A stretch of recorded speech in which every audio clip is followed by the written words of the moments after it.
Up, humanities? Welcome back to class. Okay, we are kind of smack dab in the middle of our world religion unit. Going to start wrapping things up here. So far, we've covered the Western religions first. And started off with Judaism, which was a monotheistic religion, meaning that was a notable thing about Judaism in the ancient world, that they believed that there was one all-powerful, all-knowing God. And then out of Judaism, after several thousand years, then you have Christianity split off and kind of branch off into its own separate religion. Remember, so like Jesus was a traveling Jewish rabbi that was out there preaching. Jesus would have considered himself a Jew, and most of the followers and people that he came in contact with were Jews.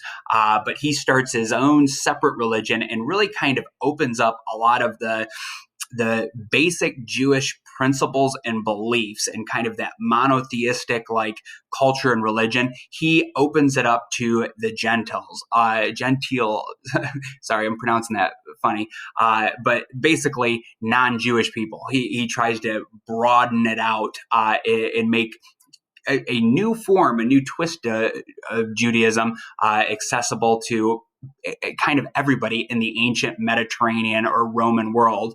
Well, then about 600 years later, in what would be today Saudi Arabia, you have Muhammad, and he is considered to be the greatest of the prophets. And another branch, kind of, it doesn't directly tie into Judaism, but a lot of the basic Muslim like principles and beliefs and kind of their core foundation, going back to like Genesis and like the creation story, they share and have a lot in common with Judaism too. Now, that might seem kind of weird because, you know, in the modern world today, you could often see that, like, you look at the Middle East and Jews and Muslims always seem to be like at odds with each other. Israel always has a tense relationship with all the other Arab, predominantly Muslim nations around it. You also, especially since like the 9/11 attacks 20 years ago, it seems like the Christian world and the Islamic world are constantly in tension with each other. However, really all three of those Western religions, Judaism, Christianity, and Islam, I think have more similarities than they actually have differences. But some of the differences they have are pretty big ones, which makes it really hard for these different groups to kind of reconcile and often be peaceful with one another. So this week, I meant to get this video out yesterday, just kind of my introduction, letting you know that we're hitting the final of the three Western religions that we'll be covering, which is Islam. Sorry, I was sick over the weekend and really stuffy and congested, and I just didn't feel like recording that video. But if you haven't watched the videos that I had posted yesterday, there was 3 total. I think all of them give you a kind of a good base foundational knowledge of Islam. I would check all those out, and if you see anything that really catches your eye, add it into your humanities notes. And then also, I'm going to do our project for this unit. I'm going to release that on a separate post today and give you another instructional video for it. But really, that will tie into the big recording project we're doing. Can kind of be tied into any of these 3 Western religions that we've covered so far.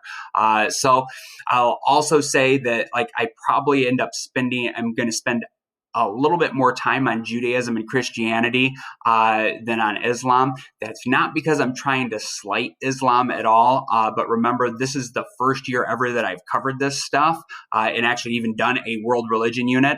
And it's not that I'm trying to be biased in favor of Christianity or Judaism over Islam. It's just that I know more about Christianity and Judaism, so I was a little bit better equipped to cover those because of my own personal background and probably bias and whatnot too.